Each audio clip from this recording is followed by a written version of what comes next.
sa Skupštinom neće nas naterati da odustanemo.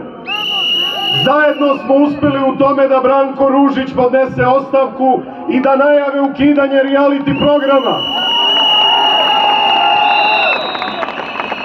To je naša zajednička pobeda i dokaz da protesti imaju smisla. Ali to nije dovoljno. Emitovanje programa kojim se promoviše nasilje mora da se prekine odmah. Mi nemamo više vremena za čekanje. Zato zahtevamo zaustavljanje promocije nasilja u javnom prostoru. A to znači momentalna smena svih članova REM-a.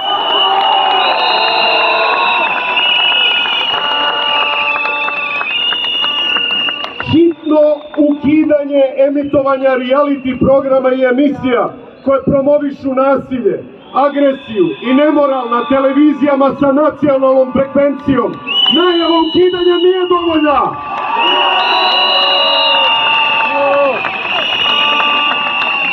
Zabrana štampanih medija koji svojim sadržajem promovišu nasilje i agresiju, objavljuju lažne vesti,